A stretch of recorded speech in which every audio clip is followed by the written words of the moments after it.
What is crack-a-lack-a-lackin', everybody? Welcome into episode 2 of My Mind is a Weapon podcast. This is going to be an episode where we do grenades and fades. So we're going to take 10 players at random each that we both selected, me and my boy Disco, Big Draft Energy. Well, introduced right after this. And we're going to see if we jump on a grenade for that player, and you're going to hear this sound.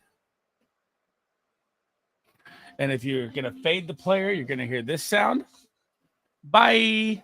And then we're going to try and debate and get that person, if they fade them, to jump on a grenade with a couple insights of our own to see if it works. And we're going to battle back and forth. So let's get it started here. Let me drop the intro here.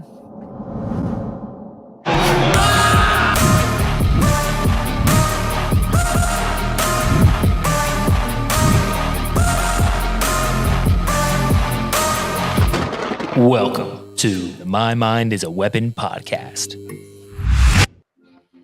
All right, what's good? Big Draft Energy, Disco in the building. Introduce yourself. Say what's up to the people. How are we doing today, my man? Are we ready to get it started? Are we live? Is this thing up? Yeah, we're live. I was generally questioning if we were live or not. It's so weird being on the other side of StreamYard. Hi, guys. I'm Disco. My friends call me Disco. I'm from the Big Draft Energy YouTube channel and podcast. I'm good friends with Sliceball. I like talking football. I disagree with a lot of his takes, and I'm here just to We're here to battle it out. I trust my guys' insight more than most people I would ever put on my show. So welcome. Thank you. You're here. You're always welcome anytime. Thank you for having me. Let's jump into some grenades and fades here. So what we're going to do is we're going to start off with quarterbacks. We'll go to running backs, wide receivers, tight ends, and at the very end, we'll give a deep sleeper past 200 ADP in redraft and see if you want to jump on a grenade or fade that guy at the same time. So I'm going to give you the first run at it here. And my first one is going to be Deshaun Watson, grenade or fade. All right. So I don't want to give a politically correct answer, so I'm just going to straight up say it. Fuck him. Fade. Major fade. I'm out. Fades him. Okay. Why are we fading Deshaun Watson? Inconsistency, terrible shoulder injury. The shoulder injury happened later on in the season, and it is going to be difficult for him to come back with that. And I also honestly just don't think he loves football the way he should love football. He got the bag. You know, he had to pay off a lot of, people to silence them and, save his career. I just think he's a bad person, and I think he's no longer trying to be a spectacular player. I think he's just, doing the bare minimum to get by, and that's my take. Like his upside's tremendous. If he can even remotely come close to what he did in the past, then yeah, he's an absolute smash currently at ADP. But that's the thing. I don't think he cares about football anymore at all. So if I had to try and persuade you, I'd persuade you with Jerry Jeudy, Amari Cooper, Elijah Moore, Cedric Tillman, Nick Chubb, Jerome Ford, David Njoku, a top 3 offensive line, and he averaged 18 points a game when he played last year at quarterback. He averaged 18 points a game when he played at quarterback? Mm-hmm. Where? Honestly, the weapons are spectacular. The offense should be humming and it should be good. They also played a really tough division. You named a lot of good, very talented players. I wouldn't really count Nick Chubb as one of those players this upcoming season. I'd say more of a second half for him kind of thing, yeah, with his injury. Yeah, even then, he'll be relatively limited. But the way I look at it is do I want to invest in a QB who I don't trust is going to want to finish the season? And if he does want to finish the season, it's not going to give it his all. It's just one of those investments where, sure, if he's my third quarterback and I'm desperately pounding quarterbacks and pause, and I'm desperately hammering quarterbacks, pause. I'm desperately drafting quarterbacks back to back to back because I push the position and he's my second quarterback in best ball tournaments exclusively. Sure, by all means. But in redraft, I want nothing to do with it. What about Superflex? Oh, it's just yeah, I push the quarterback position in Superflex. I try to get the early early quarterbacks. Yeah, so I try not to get the early quarterbacks at all. I'll try to get like Jamar Chase and Amon-Ra St. Brown at the 12th turn. I just did that earlier in a dynasty startup super flex. I'll push the quarterback position. So I'd probably pick him up, but just for the sake of having a guy who plays quarterback in a super flex. But other than that, it's like I'm not into it. I'm not there for him. Don't want anything to do with him in redraft. If I'm wrong, you know what I mean? Shame on me, but got you. I don't think I'm going to be taking him in the redraft either. But Bayou Bengal, also on this podcast, we will be answering comments. I forgot to say that at the intro. So if you guys have comments, drop them in there. We will try to get to them as fast as we can. We'll try and wait till after the talk or whatever is over. Bayou Bengal says Watson's a fade. I say I agree. In redraft, yes, I agree 100%. Unless, you have a quarterback injury and your number one goes down, he's a good number two for me. But I totally agree with that. James makes a good point with top 3 O-line. Top 3 O-line, yes. That just has me more bullish on what's his face, Jerome Ford, than Deshaun Watson. That makes me Jerome Ford is super slept on. Yeah, absolutely. Okay, fire away your player. We'll go back and forth.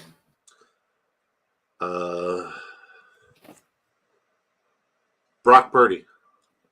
So Brock Purdy, this one, since I'm a Niner fan, really hurts my heart. This guy was quarterback 6 last year, coming off a UCL injury with a fast recovery rehab, faster time than he should have had to make it back.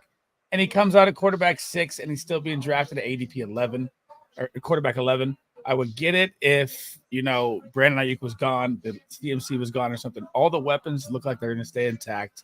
This guy's going to be fully healthy. The offensive line, it got kind of a little, I'm not going to say it's about the same.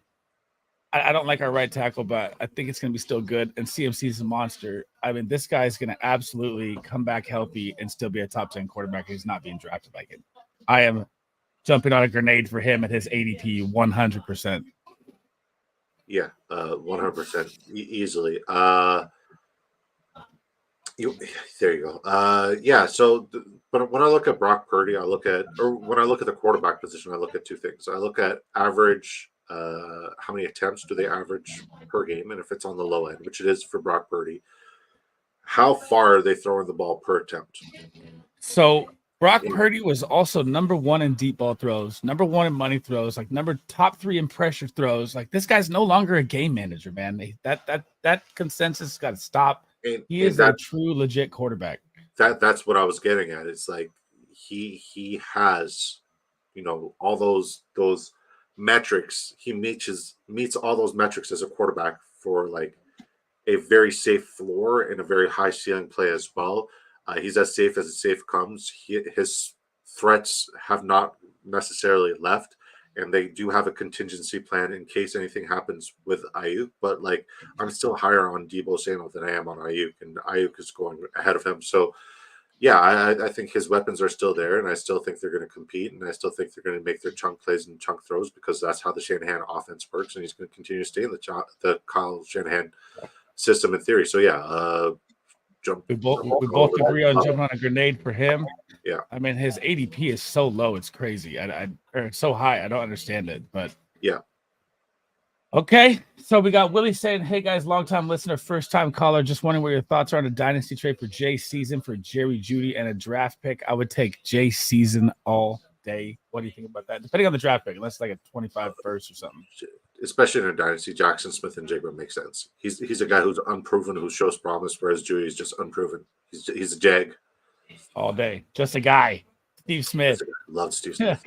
James says, "Love Purdy doesn't throw much, but when he does, he makes it count." Amen. He throws more than you think, man. Efficient.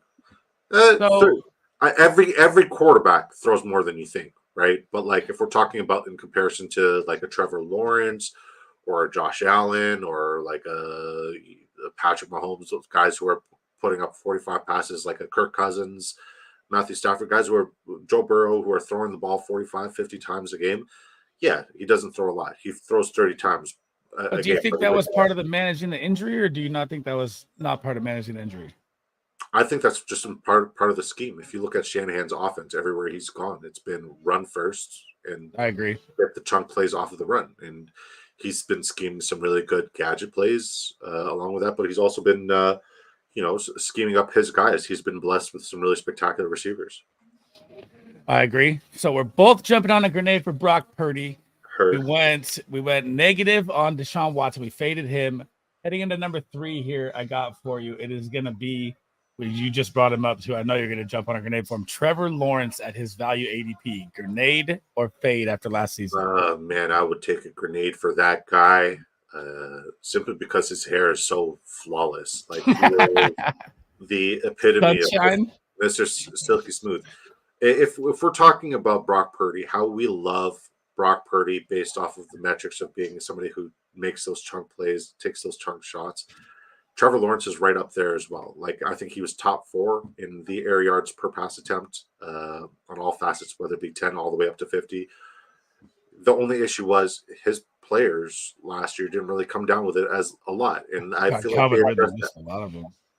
Well, they addressed that. Calvin Ridley is more of a middle of the field, like sharp route runner, impeccable route runner. But when we think about Calvin Ridley, we don't think of him as like a burner, a guy who's going to go down the field and just, kill you with speed. We think of Calvin Ridley as, and this year, what they did was they still have Christian Kirk and they have Evan Ingram who can control, those intermediary routes, crush zone defenses, and then they brought in not just one chunk play guy and Gabe Davis in a free agency move. They brought in BTJ, who, in my opinion, is just as good as Malik Neighbors, but he's just not being talked about as much. And these guys are 2 speedsters, 2 chunk play monsters, and it doesn't matter who he's throwing the ball to. We know that he's going to get rid of the ball. He's going to get rid of it with touch and accuracy, and he's going to throw it to the right place.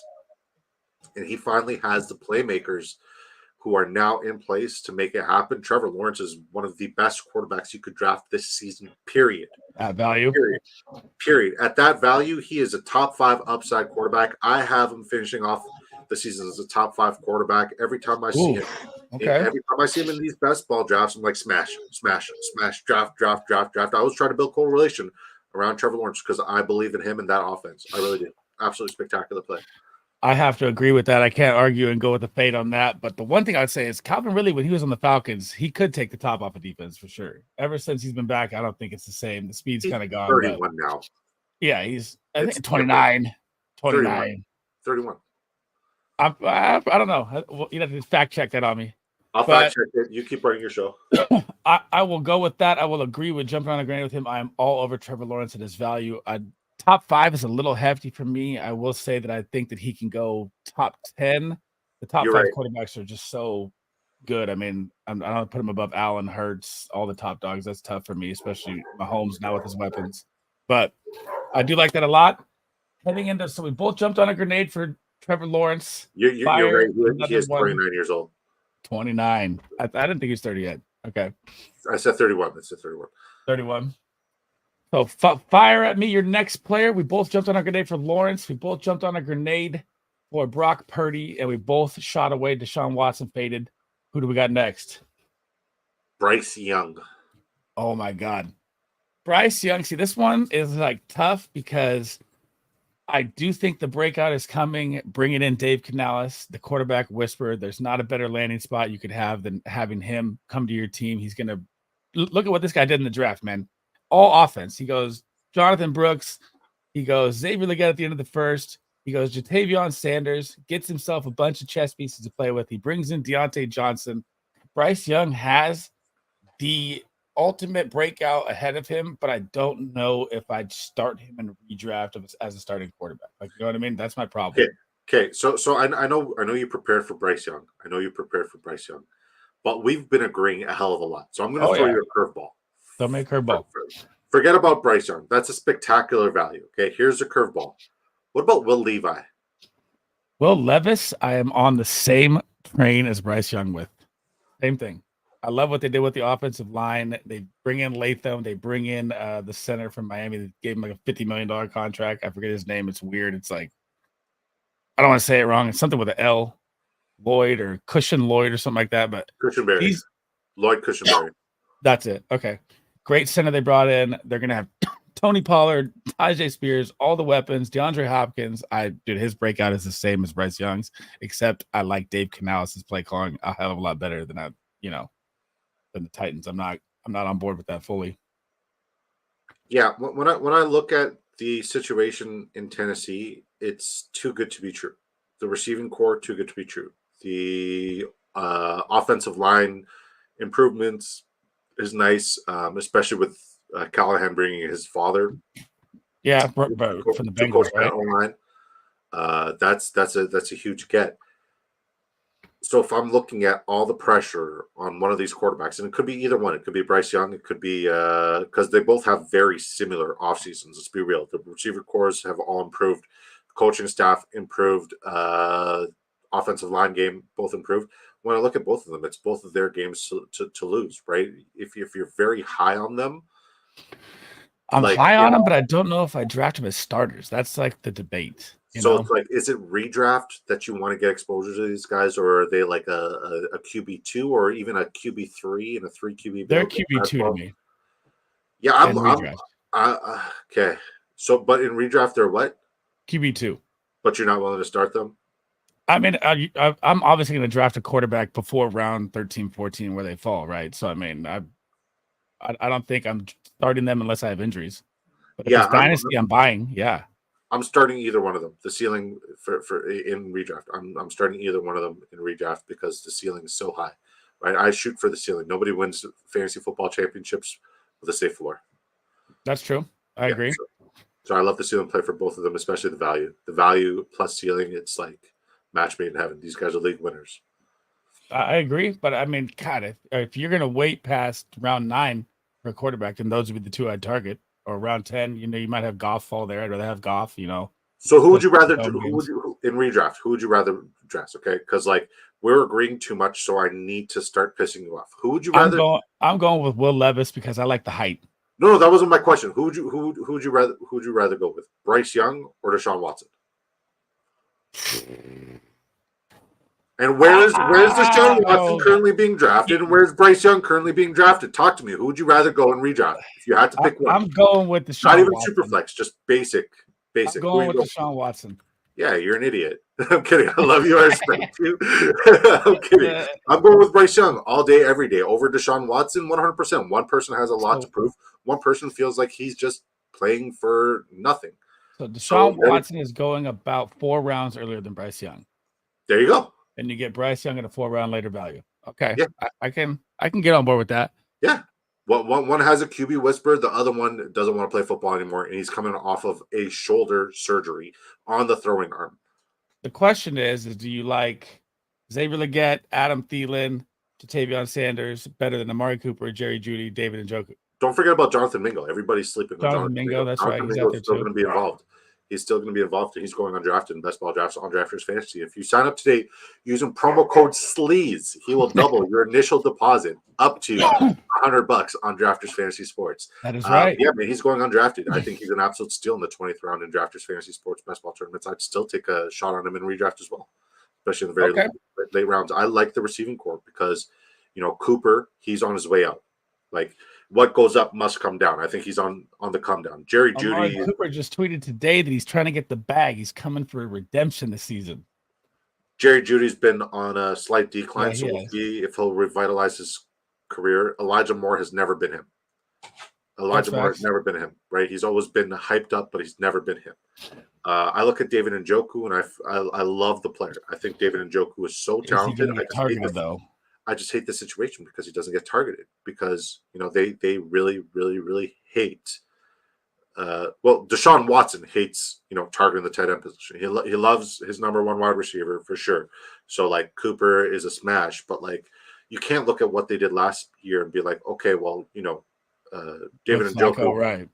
David Njoku broke football. He was one of the best players in football, period, in the last 6-7 weeks. We're just going to go away from that. You can't look at that as well. So, yeah. Anyways, this is off to a great start. Okay. So we both. So are you on Bryce? You're obviously on Bryce Young. We're gonna both jump on a grenade for him on that one. Heck yeah. We're gonna catch up with chat real quick. What's up, Who Hims? What's up, James? I see the Tennessee O-line. Bear Pete from Sports Affiliation. What's good, my guy?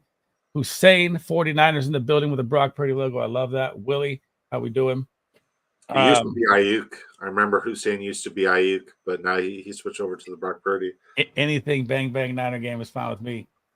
Okay, heading to the running back side. The first player I'm going to throw at you is Najee Harris. Grenade or fade at his ADP value, which his value right now is going at end of round 6 or end of round 5. This is PPR? This is PPR. Fade. Bye. He's fading Najee Harris. Why are we fading Najee Harris on a contract year? So the contract year, fading Najee Harris goes against everything I believe, especially on a contract year. Because when a running back is on a contract year, more often than not, they go out and they secure the bag. They'll play through injuries. Despite that, I'm not fading Najee Harris because I don't like the player. I don't like the talent. I'm fading Najee Harris because I hate Arthur Smith.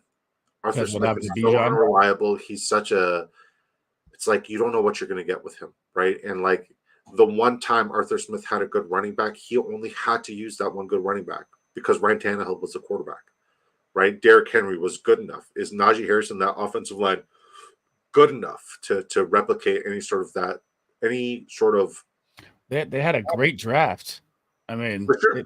For sure, Wilson, good pick. They draft in the NFL. They improved that O-line, but like, do we think that these guys, these Pittsburgh Steelers, are going to be a in-your-face, violent run team with what they currently have? And if I'm thinking PPR, I'm thinking no matter what, Jaylen Warren's going to have to get in and get his, right? Because believe it or not, Jaylen Warren's still kind of playing for the bag as well. So they're both competing for the bag, and they're both going relatively around the same area. I'd much rather the guy who has the receiver upside in a PPR format than a touchdown-dependent Najee Harris, with a lot of uncertainties coming from offensive coordinator. Like there's no trend to follow there. There really is. They're going to run the ball a lot. Both guys are going to eat, but I'd much rather get Jaylen Warren because, especially in PPR format, because he's a better receiver and he gets all the receiving work. So that just means he's a higher ceiling play and a safer floor.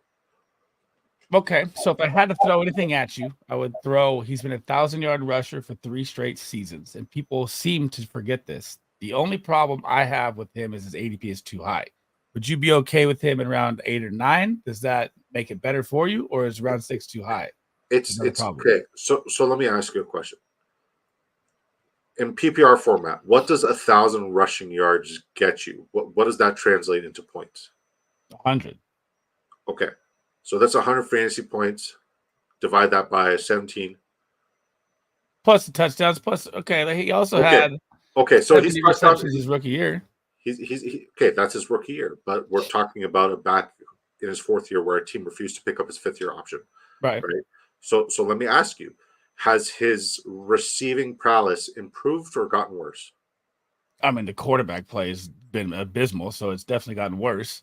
Okay, has it improved? Okay, so the same quarterback play, has it improved or gotten worse for Jaylen Warren? It's gotten better for Jaylen Warren in the receiving every year, and it's gotten worse for Najee Harris every year.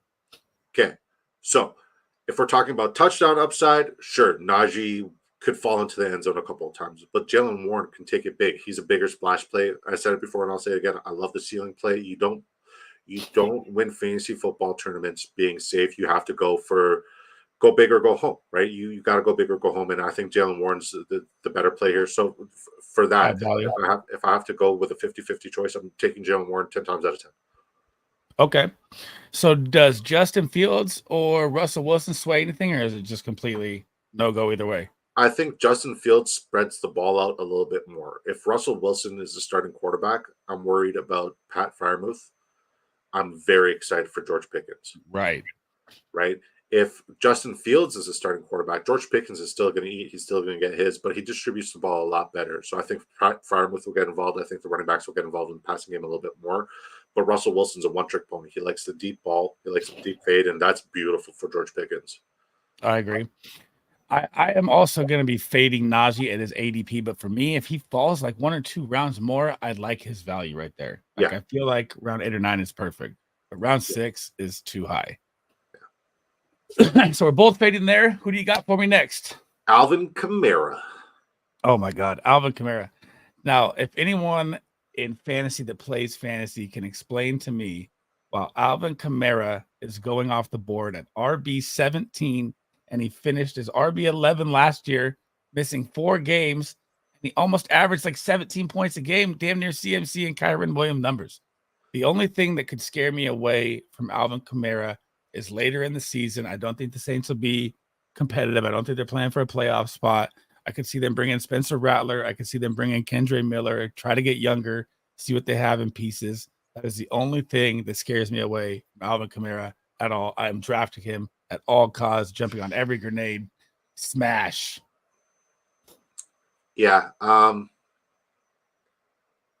You look at what they did in the offseason, and it's like, what do you need to do to make a running back's life easier? You address the offensive line, right? And they brought in Fuaga, one of the scariest human beings at the right tackle position. And that's the position you want to fortify if you're investing in the run game, right? If we're talking about just straight up as a running back, Kamara's last year was awful, right? But if we're talking about PPR, receiving 6.6, not targets, 6.6 receptions per game since he came back from suspension. The only thing that concerns me is he's going to be utilized a lot in negative game script where they're playing from behind. It may be tough for him to get involved, especially since, there's only one other receiver. I'm higher on Olave than I am on Kamara, but I'll draft both of them because the upside. Do you think Chris Olave is going to outscore Alvin Kamara? Yeah, hell yeah. Look at that wide receiver room. Who else is there? Like, yeah, Shaheed is a great ceiling play. Don't get me wrong, but like I would say that Alvin Kamara is going to outscore if he plays all 17 games. I think he outscores Olave with ease. So then Kamara should be a league winner currently where he's being drafted on draft and everywhere else. 100%. Totally. I agree. I think Kamara is a must draft, but if I'm looking there, I'm thinking, okay, well, he has Jamal Williams, who was useless last year, and Kendre Miller behind him, right? Right. And he's not a great runner. He's a great receiver, right? If you look at the receivers, who does Olave have pushing behind him? Cedric Wilson, Rashid Shaheed, A.T. Perry, a bunch of guys who've shown flashes, right? Who've shown flashes, but they've never been him. One of them is going to emerge as the second guy there. You know what I mean? Don't get me wrong. I like Shaheed a lot this year. For sure. As a ceiling play, Shaheed's spectacular, especially with the new return rules. He's phenomenal. But like, people are still saying, A.T. Perry could be him. Cedric Wilson came there for a reason. Cedric Wilson looked nice a couple of games.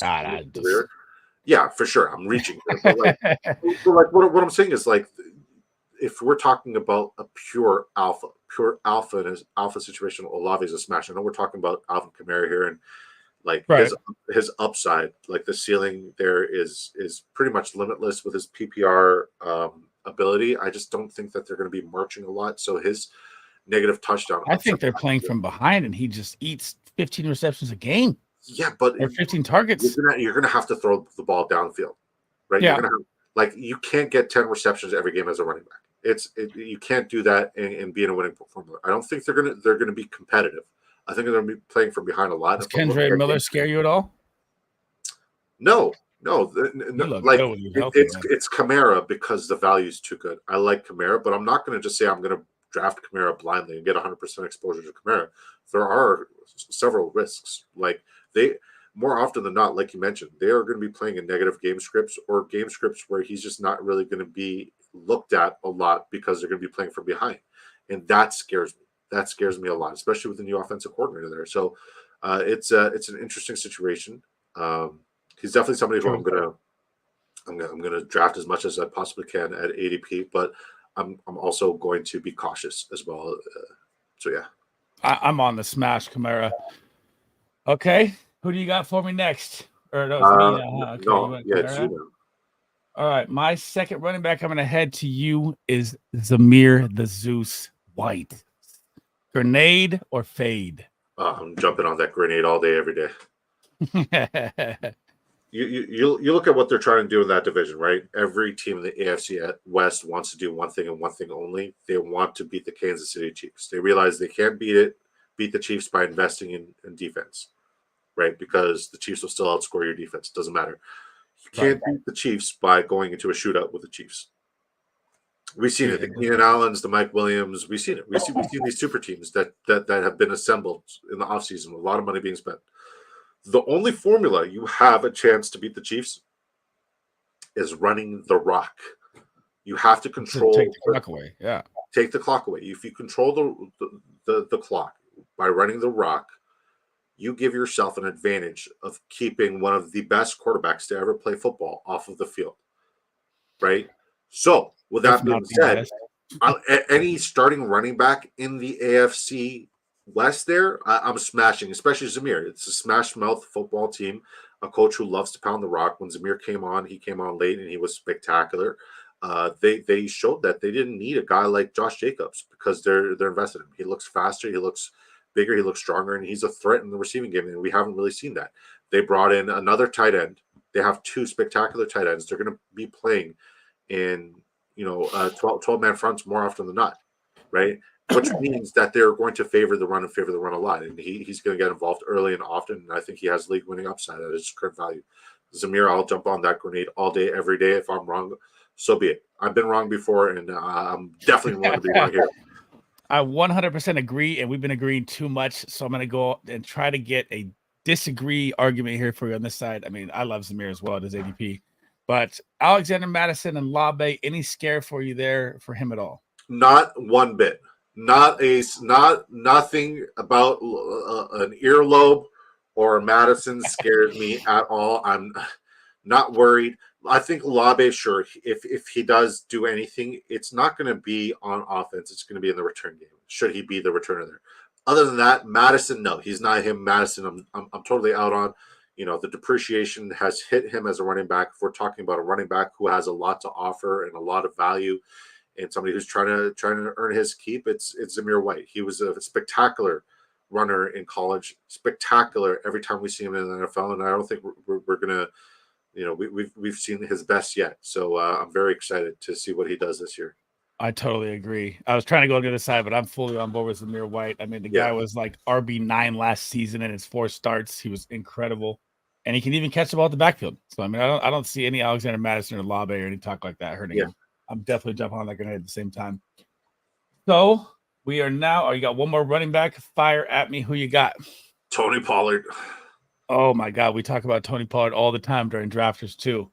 I don't know if at his ADP position, which is currently around like 89, 90 right now, depending if you play half point or full point, if I'm jumping on the grenade for him or fading him at that value, because Tyjae Spears is right there next to him. I like Pollard better. Obviously, he was running back 14 last year still, like people forget, and he was, I'm going to use your word, learning how to walk again off his injury. And he was playing split with Zeke. I think it's going to be like a 50-50 timeshare. I don't really like jumping on grenades for players that aren't going to get a full 70+% workload. But I think the value is still there. So it's like a grenade fade right in the middle for me. I love what the Titans are doing with the offensive line. They brought, and I think James commented they have one starter from last year, but they brought in tons of help. They brought in Latham. They brought in, I forgot the guy's name already, Lloyd. It's going to be new and improved. I mean, no more Derrick Henry. You're going to see a totally different Titans offensive look here. I'm excited to see it, but I don't know if I'm jumping on a grenade for him. Like I'm super high to get him. I'm right in the middle. All right. Persuade me how to jump on the grenade. All right. So let's go into let's go into like a super zen mode. And like while we zen out, I want you to like close your eyes and I want you to like you want to zen me out? Yeah, okay. Let's zen the fuck out, okay? So I want you to like close your eyes and I want you to put yourself in the general manager's shoes of the Tennessee Titans, okay? We're practicing empathy today. All right. Now with this empathetical practice, what I want you to do is I want you to think, you know what? Does Tyjae Spears have standalone value? Because if Derrick Henry goes, I mean, we saw Josh Jacobs go, and the Raiders said, you know what? We're happy with Zamir White and his standalone value. We can bring in Shmeez like an earlobe and Madison and be completely fine because we believe in Zamir, right? But then you got a Shmee like Tyjae Spears, and I wouldn't call him a Shmee. He's all right. But you got a guy like Tyjae Spears, and you look at him and it's like, sure, he should be next up and he should have standalone value, but why would I bring in a Tony Pollard? So, so go ahead. Go ahead. Why would I bring in a Tony Pollard? Because the guy's injury risk, having 2 torn ACLs in his career already, is through the roof at his age. I think that's why. I mean, he'll never be a standalone value running back. Who, Tony Pollard or Tyjae? Tyjae. Okay. So With that being said, currently Tony Pollard is being drafted in what, round 10, round 11 in best ball drafts? Where's he being drafted in redraft right now? In PPR 89. format? No, in 89 ADP. PPR format, sir. He's being drafted PPR? as player 100. Yep. Are you telling me there's going to be 99 better players than Tony Pollard, a guy who's had a full offseason from, like you mentioned earlier, he went from learning how to walk again to running, to playing running back in the NFL. He went from learning how to walk again to playing running back in the NFL. And yes, he struggled early on, but the offense still flourished, especially down the stretch, because he was playing really, really good ball down the stretch. He did. You saw the anatomical adaptation. You saw the reps come in. So now with a full season of explosive training, agility training, speed training, a full offseason where he's actually dedicated to the craft and not just learning how to walk again. Tony Pollard, you telling me he's not a top 100 player in the NFL right now in PPR format? I'm not going against it. He's not a top 100 player. It's just hard with the split back for me to jump on it. I have to see it first. I do think Tony Pollard is going to be an improvement from last year. Yes. I just don't know if I could jump on the grenade in a 50-50 split. I'm smashing that all day, every day. Drafted. Oh, smashing it. Yeah, okay, smashing that. All right. I'm on the fence on that one. Heading over to the wide receiver side. Let me fire one at you here. So we've done quarterbacks: Watson, Lawrence, Bryce Young, Brock Purdy, Najee Harris, Zamir White, and Kamara and Pollard. The wide receiver side is going to be fun. I like this one a lot. I'm going to start off with the Bills wide receiver group, and it's a smash or grenade or fade kind of thing with you name who you think the wide receiver one's going to be to start. Oh, fuck. Yep, this one's tough. Okay, so I've been preaching Curtis Samuel pretty much all offseason. And then my buddy Adrian, who was like the guy who I should have listened to last year because he called Puka Nacua early. He called Tank Dell early. He called Devon Achane early. He called all those smash plays. We did call Sam Laporta and Jayden Reed, but we were dead wrong about a lot of players. With that being said, Laporta. He finds these like really fun stories that like it makes sense, right? And he's like, Keon Coleman's my guy. It's like, why is Keon Coleman your guy? Like, I don't think he's like, yeah, sure, he's got great upside, very talented, good jump ball player. His routes could use improvement. He said there was a text sent out before the draft where Josh Allen texted Keon Coleman. Okay, this isn't even a football thing. He said, He said Josh Allen texted Keon Coleman saying, "You're my guy. We want you. I want to draft you." They were okay passing up on Xavier Worthy. They were okay passing up on all those guys that went before him because they wanted Keon Coleman. If one of the best quarterbacks in football in the NFL today, and you can say whatever the hell you want about Josh Allen, but the dude is a baller with a big arm. Yeah. If he wants you there, and there are almost 400 vacated targets with Stephon Diggs and Gabe Davis being gone, if he wants you there, the only thing stopping Keon Coleman from being an absolute smash this year is injuries. And like Keon Coleman seems like he's a funny, good dude. Oh, dude, his press conferences are hilarious. He's a character. He seems like he cares about ball, and he thinks he seems like he looks like he wants to improve something, right? He doesn't have like you go from a diva like Stephon Diggs, and don't get me wrong, like Stephon Diggs, sure, great in fantasy football early on last year, down the stretch, disappeared. He was very bad down the stretch. Very, very good football player, terrible teammate. Keon Coleman is the polar opposite. He's a breath of fresh air there. So if we're talking about somebody who is going to revitalize a franchise and who has a lot of opportunity with the vacated targets, 100%, I'm smashing that all day. Keon Coleman. Smashing Keon Coleman. So no Khalil Shakir thought in there at all? No, not one. And with Joe Brady now, and if we're talking redraft, safe floor, high ceiling, Keon Coleman. He's the only one that makes sense. If we're talking about just the safe floor, Curtis Samuel. If we're talking about high ceiling, maybe a best ball play, Khalil Shakir.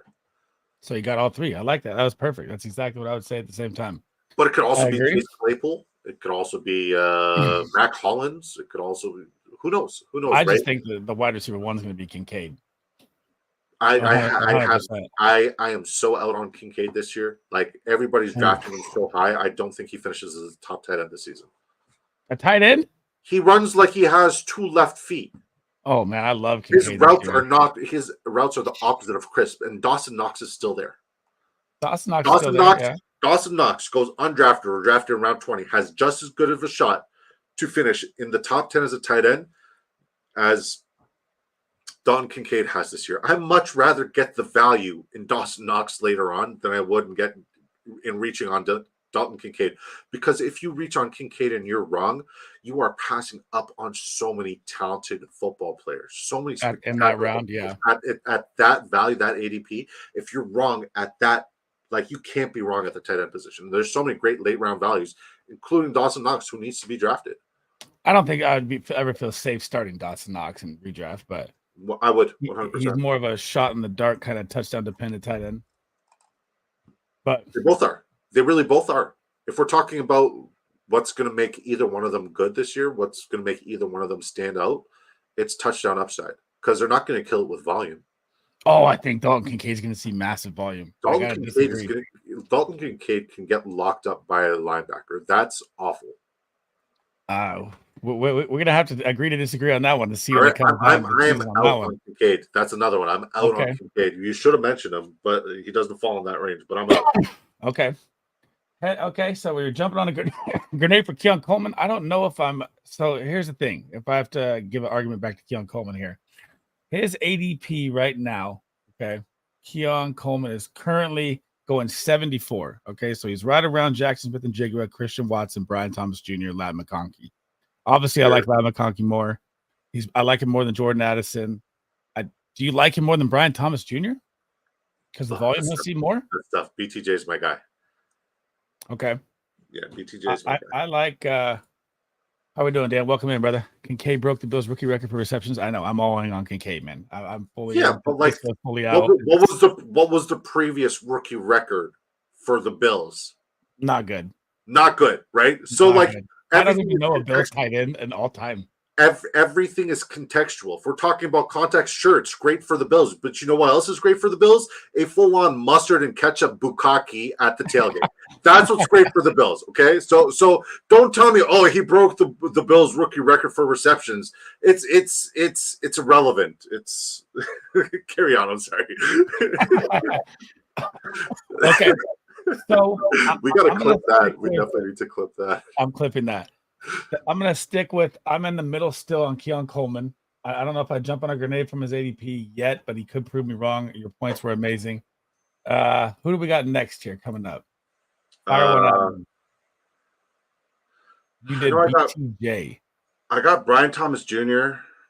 We kind of talked about BTJ. Yeah, go Brian Thomas Jr. There you go. Okay, so Brian Thomas Jr., I had to pull this up because I saw someone tweet it a long time ago, so I went and did a little look at it. Look, my man's RAS, okay? So if you don't know what RAS is, it's Relative Athletic Score. They do great work, all combines, everything for every player. It's how you can literally get the athleticism build from not being there and finding out about a player. So Brian Thomas Jr., the highest score you can get is a 10, and he had a 9.84, and the only thing that brought him down is literally his bench reps, right? Which you can fix in the gym. He only did 11 reps, which is 3 very low. Red was terrible. His strength is not there. If you've watched this guy play, I mean, I still think how I put this, I still think that he's going to be good for his value, but I like Christian Kirk to be the wide receiver 1. I do think by the second half of the season, you'll start to see Brian Thomas take the 1 spot. And I just think Evan Ingram's going to eat so much as well. There's so many mouths to feed. I don't know if I'm super high on him in redraft. I think I'm going to fade him. Yep. Let's hear it. If we look at just what he did at LSU as a quote-unquote wide receiver 2 to Malik Nabers, who in my opinion is a more versatile and polished wide receiver than Christian Kirk currently.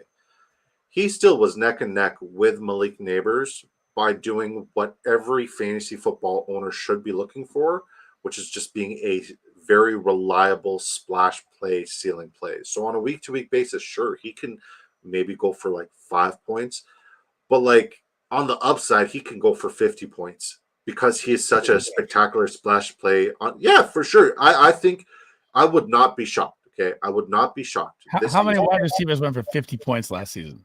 Jamar Chase, CeeDee Lamb, Tyreek Hill, and Amari Cooper.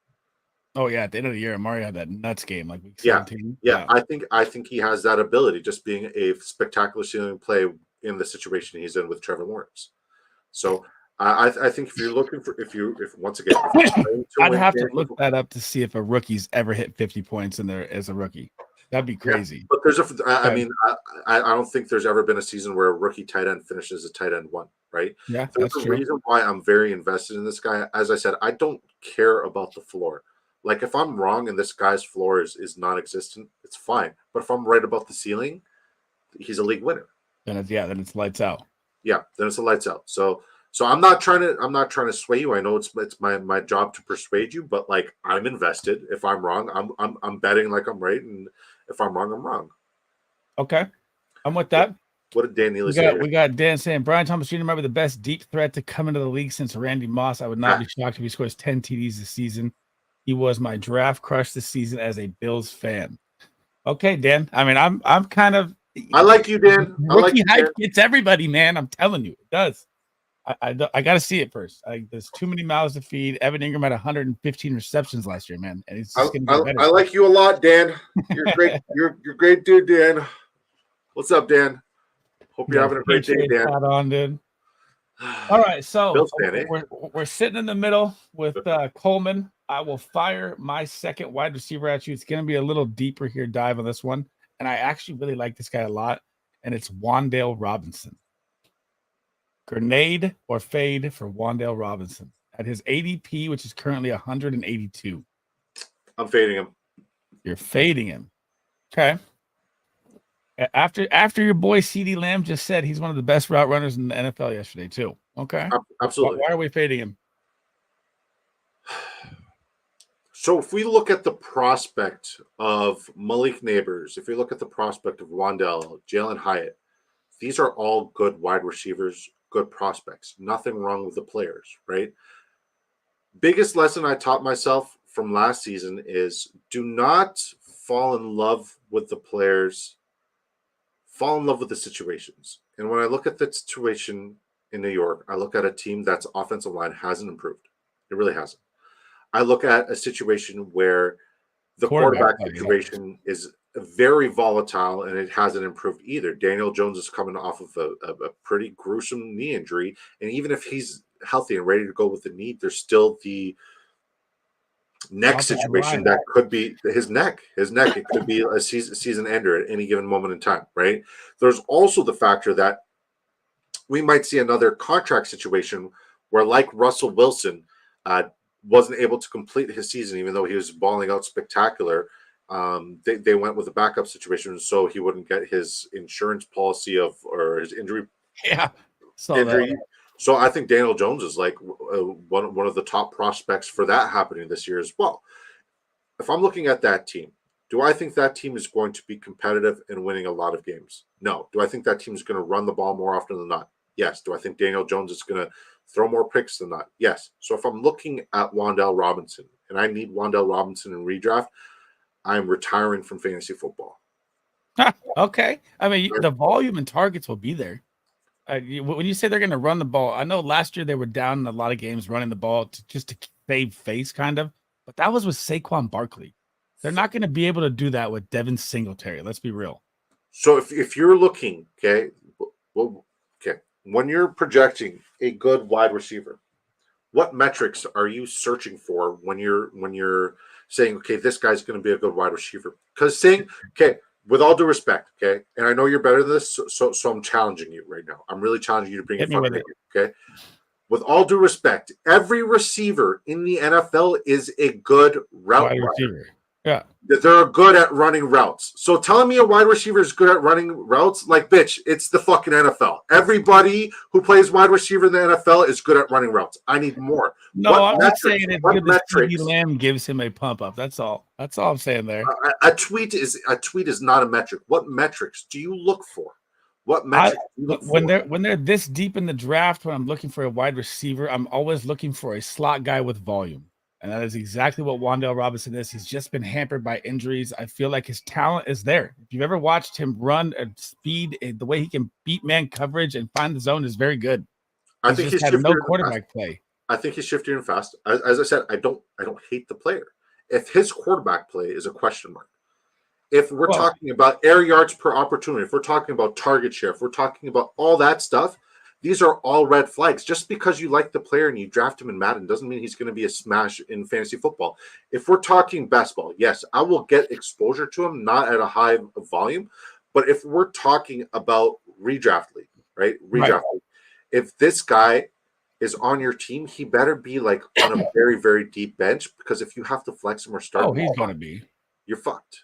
He's going to be a wide receiver 5 or 6 on your team. So if he's going to be a wide receiver 5 or 6, why are you jumping on that? Why are you jumping on a grenade? You might because I like the value a lot around him. So I mean, if you look at what we'd be looking at: Marvin Mims, Troy Franklin, Demarcus Robinson, Michael Wilson, Rashad Bateman, Malachi Corley, Devontae Walker, all these guys. I'd rather have Wan'Dale Robinson by a mile. Okay, so what pick did you say he goes off the board as? 162 on ADP. All right, 162. Okay, so you still have yours on half PPR or standard?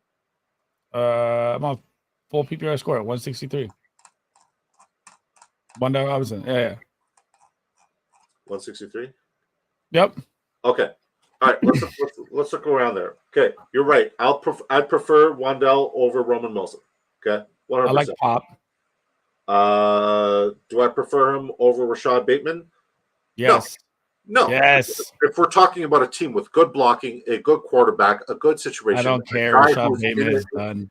A guy who's in a situation where he needs to perform or he's out of the league, I like Rashad Bateman here. I prefer Rashad Bateman. Malachi Corley, I would give it to Wan'Dale. I would definitely give it to Wan'Dale, right? Malachi Corley is a great ceiling play, probably a great returner, but he's very raw. He's not a refined runner. Of Demario Douglas all day. I'm smashing Douglas, all day, right? Troy Franklin. I agree with that.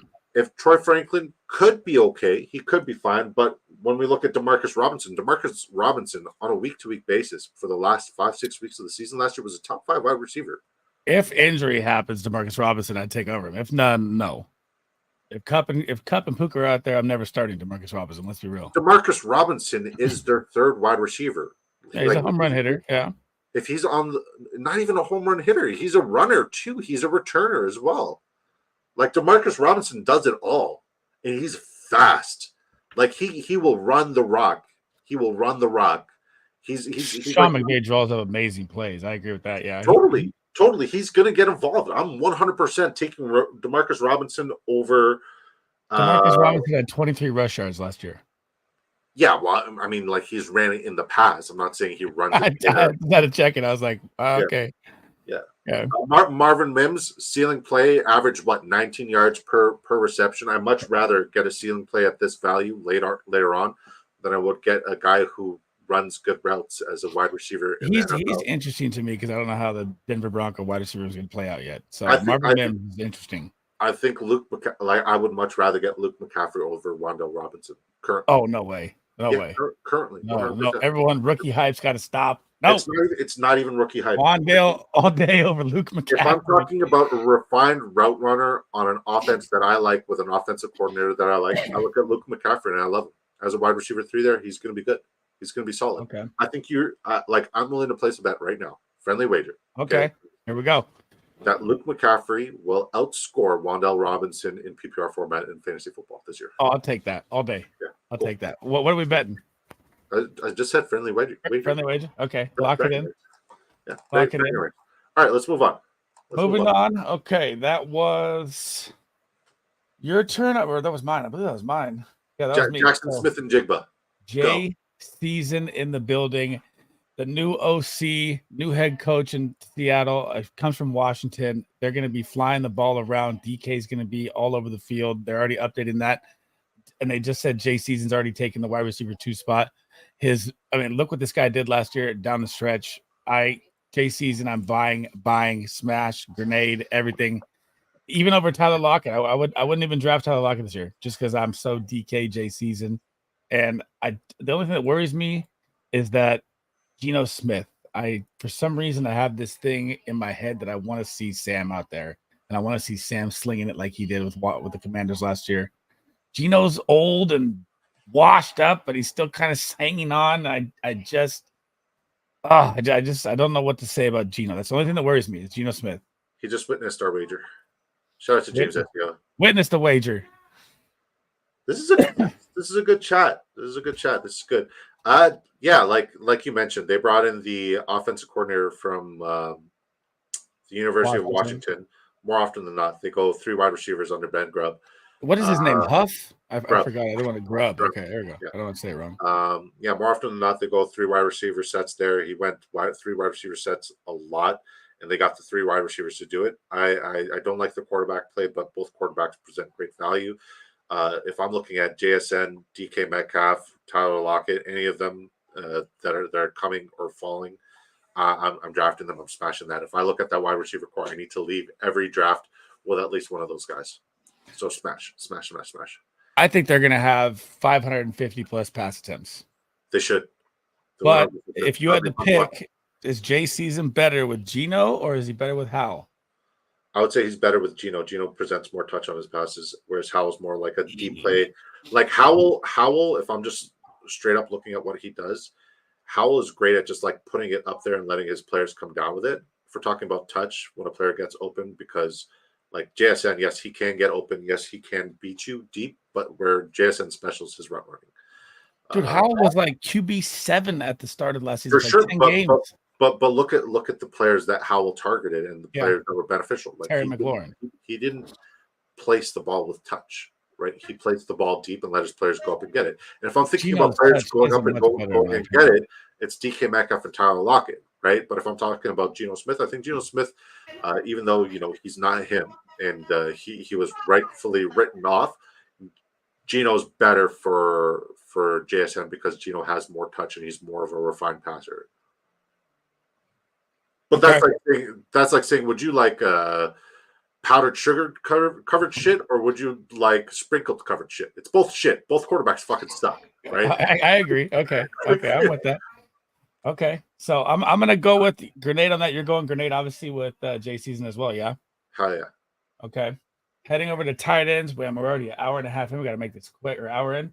All right, so tight ends. I'm gonna shoot at you. Let's make this fast on this round. I'm gonna go Dalton Schultz. Grenade or fade? If I'm talking ADP value right now on Dalton Schultz is, we find it 131, tight end 13 off the board. Yeah, if I'm talking about wanting to invest in the offense of the Houston Texans, right? I look at the Houston Texans. So every time I do a breakdown, I always look at all facets, all position groups, and I give them a grade at the end of the season, right? Or before I draft them. I have my charts. I have everybody gets a grade. I also look at strength of schedule for that position. Now, strength of schedule is irrelevant, but when I'm looking at that offense and I want to get exposure to that offense, it starts with the quarterback and the wide receivers. Not only is there less target opportunity with a new wide receiver in the house, but there's less. He's just going to disappear in general. Like, I think he does. He has as good a chance to have as many fantasy points as Brevin Jordan this fantasy season, and they're both not going to have a lot of fantasy points. So at that value at the tight end position, where did you say he was going in the PFF? 131 at tight end 13 off the board.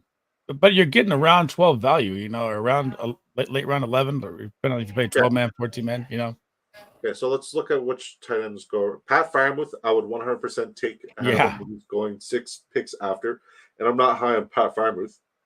The only one that's a good debate is Cole Kmet, because they're in the same situation: 3 wide receivers, 1 tight end. Yeah, I'd still take Cole Kmet. 100% take Cole Kmet. Over Schultz? Over Schultz. Musgrave, I'd take over Schultz. TJ Hawkinson, probably not. And then how far down do I? Hunter Henry, I'd take over him. Jelani Woods, I'd take over him. Jelani, the man meat. There's a lot of players with a lot. Isaiah Likely, I would 100% take over him. Benson, I would take over him. Dude, the Isaiah Likely hype even picked up more today after that trade. God. What trade? In your league. I was like, why are you trading Isaiah Likely? See, it's my league, and I don't even pay attention to it. I just let it happen. Just let it happen, man. So I'm fading Dalton Schultz 100% at his value. I don't think he's going to see any production as the fourth option. Joe Mixon probably sees more catches than him. So, I mean, I'm out completely on Dalton Schultz, fading 100%. Yeah. Who do you got for me next, heading into the title? I mean, I've been hyping this guy up from the draft. He was one of my favorite tight end prospects coming into this draft. Now, last year I went down saying, Sam Laporta will finish the season as tight end 1. I'm not saying that about this guy. I am not. I'm not. And I said it last May about Sam Laporta, but I'm saying this guy is going to make some noise. He's a phenomenal athlete, excellent prospect, one of the top scoring tight ends ever in terms of just athletic metrics, and that's Theo Johnson. Theo Johnson of the New York Giants. I said you need to start drafting him. Draft him now because he was completely free. Nobody was talking about him because Darren Waller wasn't quite making music videos, but now Darren Waller's retired. We know Daniel Bellinger is a good football player, but he's better at blocking than he is as a receiver. Clearly, they brought Darren Waller into that offense when they made the trade for him because they invested in Darren Waller, and they liked what Darren Waller could do under Dable in that offense. But they drafted Theo Johnson, who in comparison is the exact same player. So I wonder, Theo Johnson, did I sell you on him? Are you jumping on that grenade for me, brother? I am 100% fading bye to Theo Johnson. But I will show you his RAS score. So I picked it up when you were talking about it. I mean, look at this man, bro. A 10 is the highest score you can get. He gets a 993. The highest score ever recorded was a 998 by Jelani Woods, who we just talked about as well. This guy's athletic metric is through the roof. The same thing with Brian Thomas Jr. The only thing that brought him down was his bench, which you can fix by working out. I just can't get along with Danny Dimes and this offense. Daniel Bellinger. They don't know how it's going to play out yet. If he does win the job, obviously the volume is going to be there, the opportunity. But I don't think I'm starting Theo Johnson feeling nice about starting him at tight end ever. I gotta fade it. It's going to be impossible to convince me that Danny Dimes is there. I can't do it. All right. So, full circle moment. I'm willing to make another friendly wager here. Theo Johnson will get more receptions and receiving yards than Wan'Dale Robinson in the offense. Oh, I'll take it. I'll take both. Yeah, I'll take it. Bet. So we got Wan'Dale Robinson versus Theo and Wan'Dale Robinson versus I forgot who was it already. Who was the first one? I just look at ADP for wide receivers. I forgot what it was. Do you remember? No, not off the top of my head. We gotta go back to our video. We already forgot. Oh, was Rashad Bateman? Yeah. Was it Bateman? No, you're gonna have to watch this back and let me know. I'll have to watch it back. But I stand behind my bet. No, it's Luke McCaffrey. Oh yeah, Luke McCaffrey. Okay, yeah, that's okay. I'm not willing to bet on Bateman. I'm not taking the bait, man. That's fine. Okay, so I'm definitely fading Theo Johnson. I do like him in Dynasty, right? If you're going to buy him in Dynasty, 100%. If it's super flex and you have like 3 flex spots, yeah, he might be startable on bye weeks. I don't think I'm comfortable starting him in a redraft as a starting tight end. I got to see it first. I mean, you are getting value drafting him that late, which is phenomenally nice. But I got to see it come to fruition first before I can say he's a startable tight end. Heading to our next player here, I'm going to go and shoot at you. Hunter Henry, New England Patriots. ADP right now is it's later than Wan'Dale Robinson, I believe, which is crazy to me. Hunter Henry's going at 162 right next to Wan'Dale Robinson. He's going off the board at tight end 18. Are you grenading for him or fading him?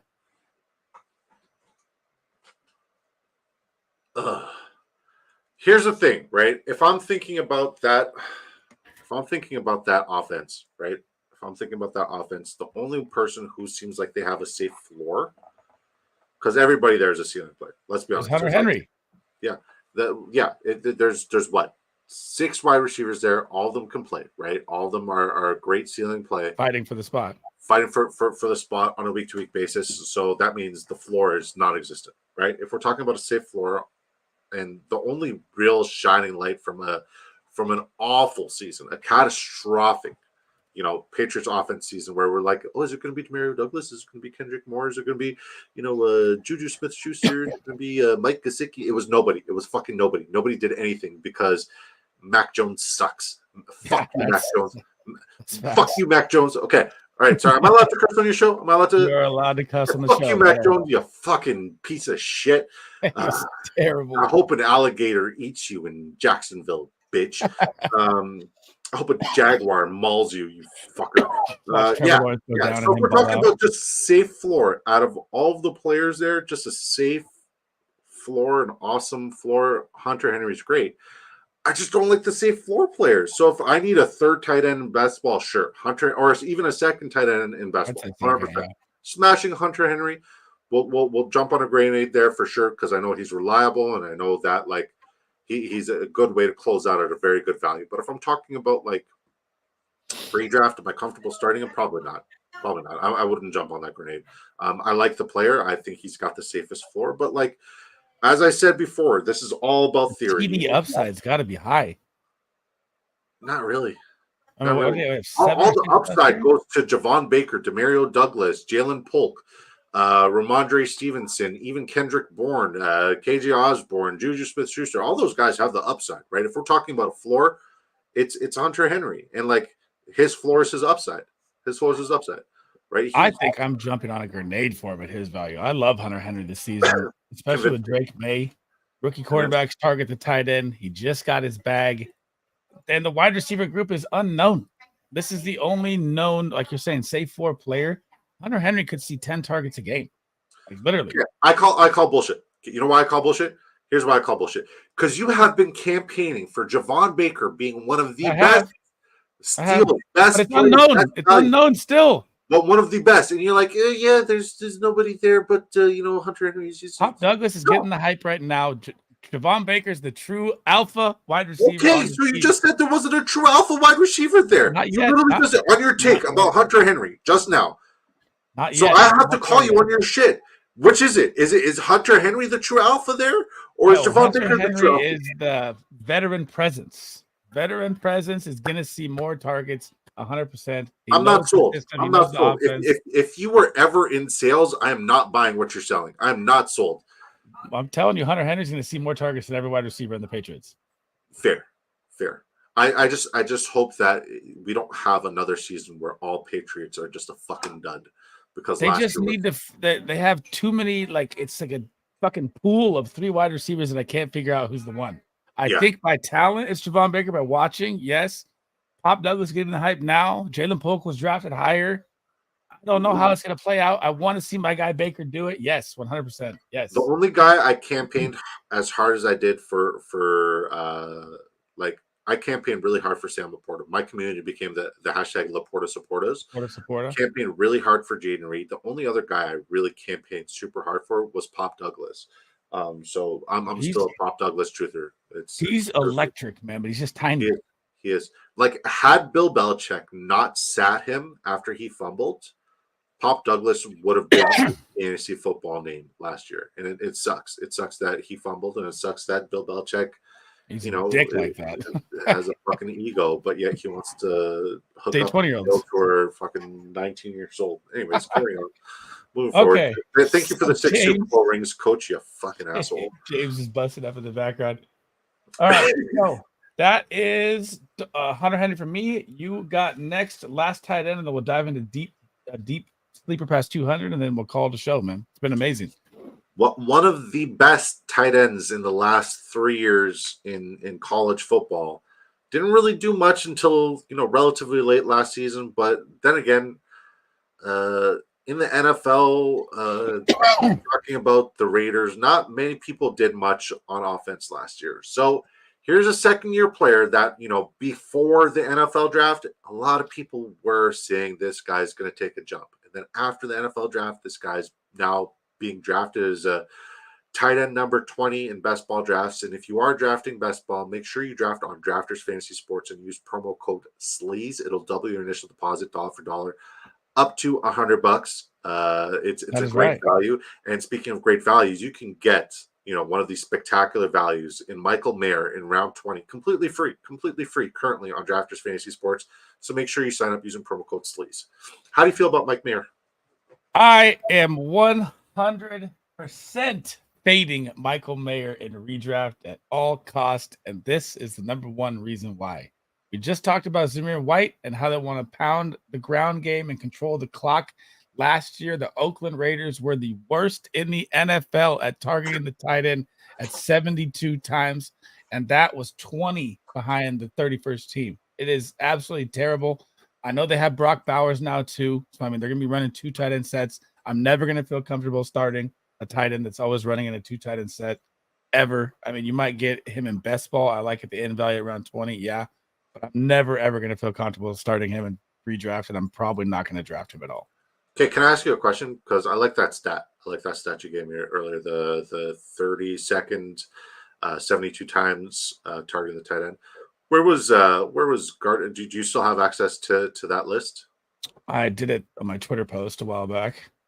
Okay. I don't know how far back it is, but okay. Do you still have access to where Gardner Minshew and the Indianapolis Colts were ranked when Gardner Minshew took over? That's where he targets the tight end position. I'm curious. Hang on. Gardner Minshew hasn't even won the job yet. They're saying AOC is winning this job right now in camp, by the way. Debatable. You don't bring in a Gardner Minshew, guy who's proven, and the guy who almost took the Indianapolis Colts to the playoffs last year. Right. So, give me a tight end that Gardner Minshew ever made good. It doesn't matter. I'm talking about targets because his tight ends last year sucked. There was none on the Colts that got targeted. Kylan Granson was terrible. Okay, so my question is, okay, and hear me out. You gave me a stat about an offense that targeted the tight end position. So when Gardner Minshew took over, the Colts got to be the bottom. They have to be the bottom, right with the Raiders. I don't have the pull it up. Okay, let's see.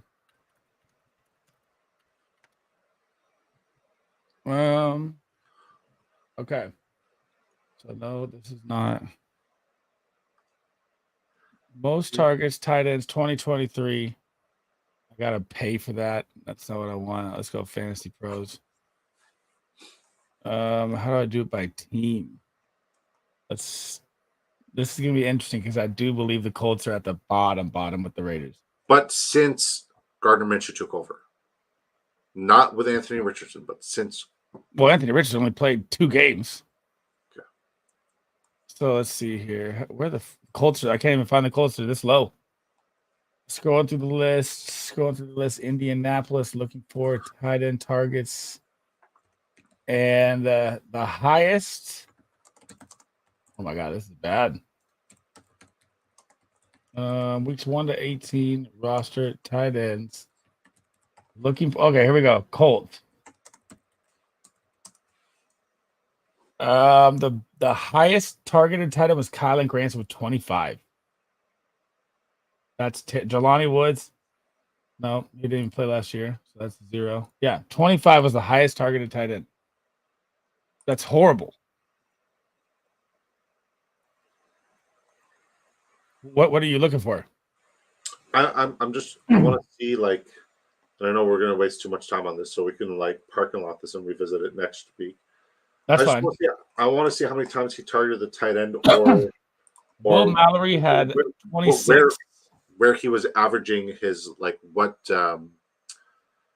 because you said come off the top, right? So I came off the top. None of this was written or preconceived. I literally just came off the top, the noggin with all of this. Okay, I got it. Total targets to tight ends for the Indianapolis Colts last season. Kylan Granson had 50. Will Mallory had 26. They had 119 total to the tight end. Okay, so you just said, okay, and remove James's comment there. You just said that the Miami Dolphins had 52, by the way. They were lower than the Raiders. I did that. Yeah, so 72 for the Raiders. All right. And how many for the Colts? 100 what? 119 for the Colts. They were middle of the pack. The Raiders were the very bottom. What's 119 minus 72, sir? 119 minus 72. So 38, 57. Okay. So you don't invest in a Michael Mayer and expect not to use a Michael Mayer the same way you don't invest in a Brock Bowers and expect not to use a Brock Bowers. So the fact that we're looking at a 32 jump increase should Gardner Minshew take over the QB1 position is still yet to be decided. But still, that's not enough when you have Brock Bowers in front of you. I'm not done. Let me finish. All right. Let me cook. Let me cook. All right, sir, I'm in the kitchen right now. I'm in the kitchen. I'm cooking. Right. Jeez. If you're looking at that team, right, there's a reason why they said, okay, we like Michael Mayer where we like Michael Mayer in the second round last year. There's a reason why they took Brock Bowers where they took Brock Bowers this year. This is a team that's going to run the ball a lot. We both agree to that. This is a team that's going to be in two double tight end personnel more often than not. I would say 60% of the time they're on the field because they can afford to, because Brock Bowers could probably slip into that, Aaron Hernandez tweener role. He could play a little bit of slot, a little bit of wide, be a jump ball threat. When you look at, my best comparison for Michael Mayer, it's Gronkowski. Yeah. Whoa. Just seriously, just like laugh all you want, but like that's so. If we're talking about straight up opportunity where both players are going to be on the field more often than not, because they're both going to be on the field a lot of the time, and there's more opportunity with a quarterback who favors targeting the tight end position, especially two good tight ends. With Jacoby Myers, who's as reliable as it gets at the wide receiver position, one of the safest floors in fantasy football at the wide receiver position. If Jacoby Myers is available, take him. I don't care who's around him, take him. Take Jacoby Myers, unless it's like Jordan Love, then obviously take Jordan Love. But what I'm saying is there's going to be more opportunity for both tight ends to eat. And if we're talking about somebody who has a safe floor, neither tight end has a safe floor, but both have a very high ceiling. And because they both have a high ceiling, which has been the trend of this entire thing, I'm investing in both tight ends, and I much prefer the free value that Michael Mayer has currently in best ball tournaments and in redraft. Everybody and their mom has faith in Michael Mayer. We said earlier, the method to beat the Chiefs in the AFC West is to run the rock. You got to go that 11 personnel to run the rock a lot, and they got two of the best. That's the best tight end group. Like last 3 years, who are the two best tight ends in college football the last 3 years? Michael Mayer and Brock Bowers. They both block phenomenally. They're both incredible route runners. They both have phenomenal hands. Great run after the catch. They both have the opportunity. Just because Brock Bowers got drafted there and Brock Bowers is a better tight end, by all means, doesn't mean that Michael Mayer is going to suffer. I think Michael Mayer is going to flourish. It does suffer his target share. That's for sure. That's one thing that does. He didn't even have a target share last year, if you call it that. But neither of them are a safe floor play. The only safe floor play there is Zamir White and Jacoby Myers. And Jacoby. Devontae isn't even a safe floor. We can't say that he has a safe floor. We know he has a high ceiling. Last year, we didn't see a safe floor from Devontae. We saw a high ceiling towards the end, right? But if we're talking about a high ceiling play, both of those tight ends are absolutely spectacular. If we're talking about a value, a completely free value, and if you want to play to win fantasy football, you play the high ceiling. You play the high ceiling, and at a value like Michael Mayer, a guy who has done nothing wrong, who didn't suck, whose situation actually improved because there's more talent around him. I don't see why I would fade him. But hey, that's neither here nor there. That's okay. So last question is Gardner Minshew or Aiden O'Connell? Which one gives him more value? Fuck, can you imagine being Devontae Adams and coming into like your year 31 season and being like, so who's quarterback situation? Who's throwing me the rock? I'm retiring. It's going to be Gardner Minshew or Aiden O'Connell. Can you, man. Good. Oh, man. Like, God, poor guy. He shouldn't have left Green Bay. He fucked up. He fucked up big time. But hey, he's got his Netflix show. He's got a show. Oh yeah, that's right. That's right. He's gonna be on Netflix. Good for him. Okay. Good for him. You're jumping on a grenade from Mayer. I'm fading him. We're hour 20 in. Let's dive into our deep sleepers here. Who do you got for me past 200 ADP? These are going to be players that are most likely not going to be on your roster, but if something happened, they're in that great situation. I mean, I got several players. Like I could say, honorable mentions to Miles Sanders because he's literally free, and his like the with the investment you that got you would man make meat for Miles Sanders, bro. well, with the investment you make for Miles Sanders, it's free. It costs you nothing. You lose nothing. It is. So like if he's a bust, then whatever, it costs you nothing. It's free. Free 99, as I like to say. And if he hits, he becomes an RB1 or even an RB in the rotation in basketball format. That's a W. In redraft, it's good to hold on to for sure, especially at that value. So there's him. Jonathan Mingo. I feel like your buddy said it earlier. I forgot his name was Dan. He was in the the. I don't think Jonathan Mingo is going to make the rotation. He might be 4 wide receiver sets, but he needs an injury. If you look at any of the tape last year, he was not utilized properly. He was not utilized properly. He was running wind sprints. He was out. He ran so many routes for nothing. For sure. And I think I loved the prospect, loved the player, hated the situation. I think the situation is much better for him this year. I think he's going to get involved. I think if we're talking about a guy who's going out, it's got to be Thielen, right? But like once again, we can agree to disagree. That's Jonathan Mingo's another guy, and I just went with 2 Carolina Panthers, and I didn't even think about it like that. So I will say my one guy who I've been there's also Clyde Edwards-Helaire, right? If you look at Clyde, I like Clyde late because Jerick McKinnon's gone, and yes, Isaiah Pacheco is the back, and he's him, and he's a great value and could be an RB1 this year. I love Pacheco. But if you're looking at the Jerick McKinnon vacancy and then bringing back Clyde Edwards-Helaire, that means one thing. Down the stretch with a very nice schedule against teams that allowed a lot of points to a receiving running back in terms of fantasy football, Clyde Edwards-Helaire can absolutely smash and eat. Once again, not costing you much, but he could be very good. Runs, too. That injury scares there. PPR format, Clyde Edwards-Helaire down the stretch, he could do what Jerick McKinnon did, not last year, but the year before, down the stretch, right? There's also, I'll take it to my last guy. And the common theme is running back, okay? You always want to find a running back who has value. If you look at Tennessee historically, right? First and second down, say Derrick Henry doesn't get 7 yards. You know what I mean? It's third and 7, okay? So here comes the third down back. Here comes the third down back, right? So Derrick Henry is no longer there. So it's no longer Tajay Spears. Everybody thinks it's going to be Keaton Mitchell. Keaton Mitchell is a fast runner. He's a change of pace runner, but he's not a receiving. He's a home run hitter. Exactly. He's a change of pace runner. He's not a receiving back, and he's coming off of a pretty awful grade 3 ACL injury towards the end of last season, December 17th. So his rehab is still under process, right? So when the season comes around, he's going to go from learning how to walk to running. Probably week right? 10, Major red flag. And sure, if he is healthy week 1, he's going to start ramping up slowly and surely, okay? But somebody that a lot of people are not talking about is Justice Hill. Justice Hill, time and time again, shows that when the Baltimore Ravens are on a 3rd and long, he is a reliable receiving back. He'll get you 2.5 receptions, 3.5 receptions in these cold weather games down the stretch. Sometimes even more than that, he gets involved. And just for that purpose and purpose alone, I think with Derrick Henry and, the Baltimore Ravens, we know they're going to pound the rock. We know they're going to move the rock. But we know one thing and one thing only. It's Derrick Henry's 3rd and long is not going to be in there. So I'd much rather invest in that opportunity, definitely in basketball format, because that's what I do. That's my thing. Like, I'm a basketball guy. I'm a redraft, whatever.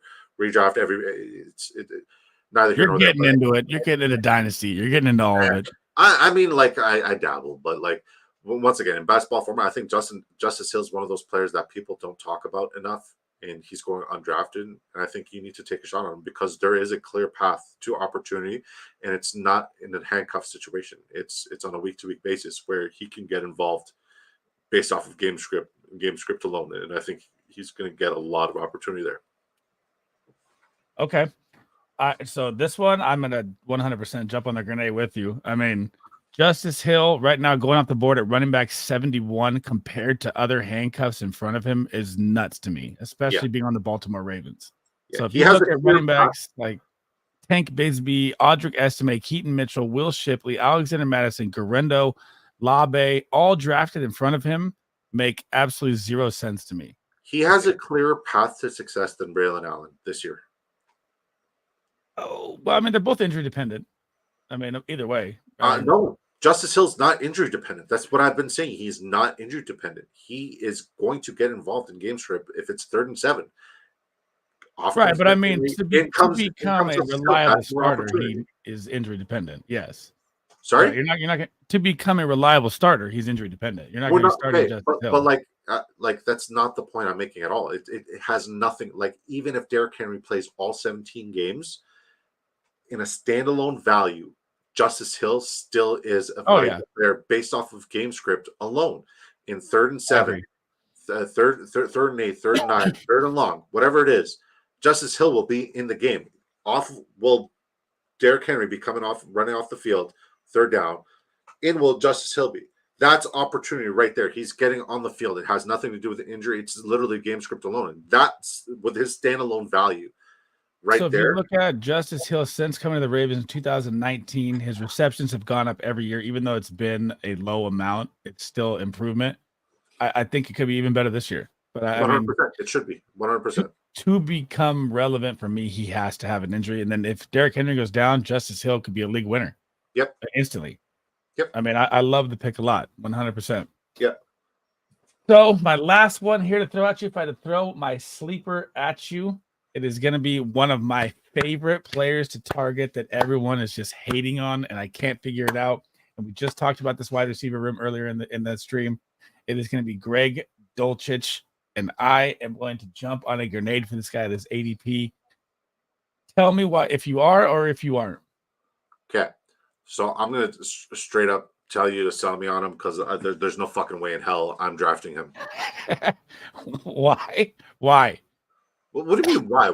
I have Greg Dulcich. What has he done for me lately? Nothing. Okay, so nada. It's a crowded wide receiver. It could be anybody. Yes.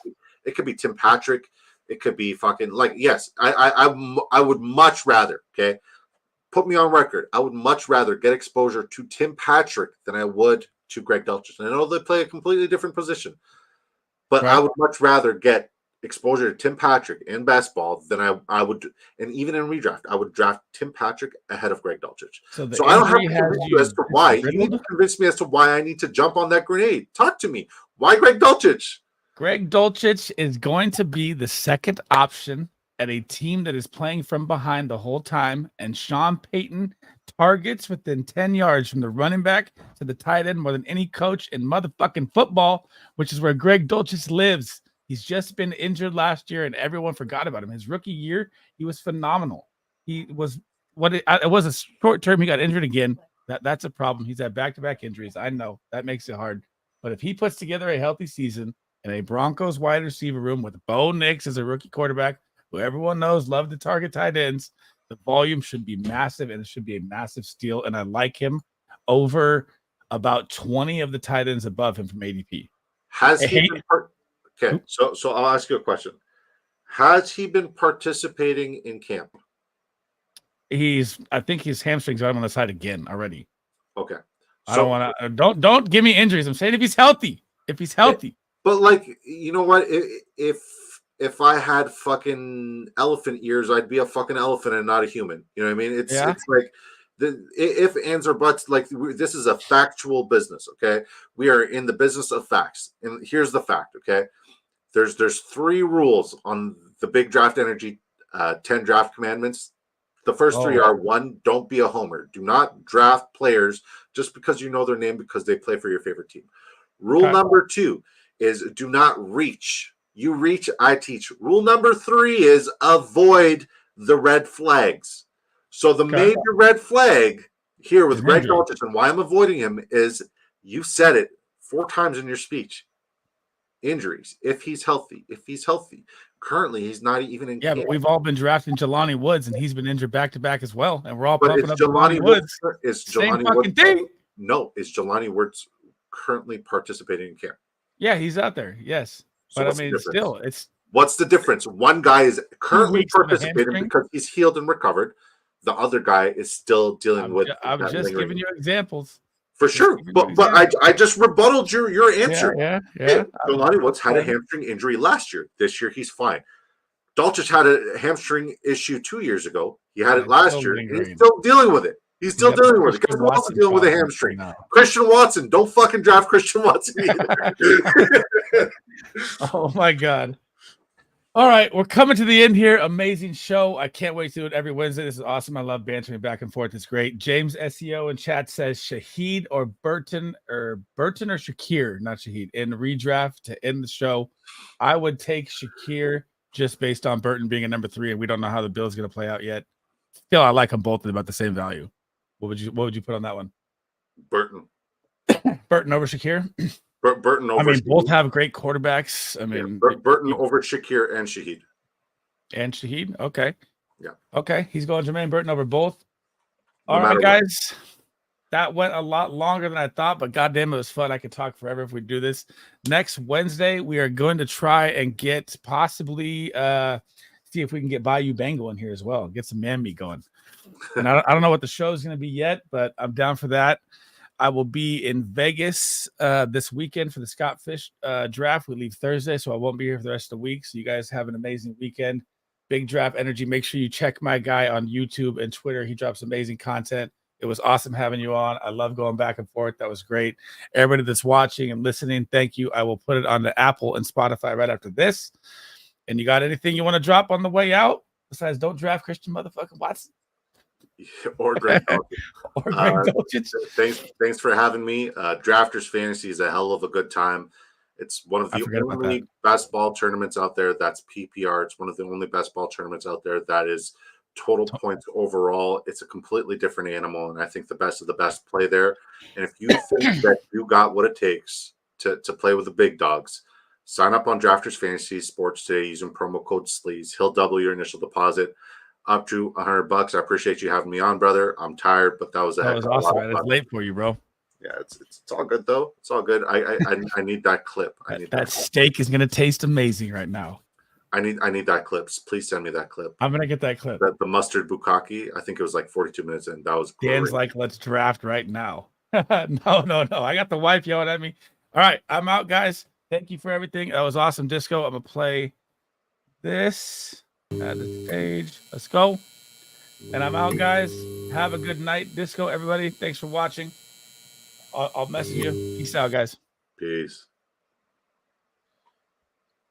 Okay.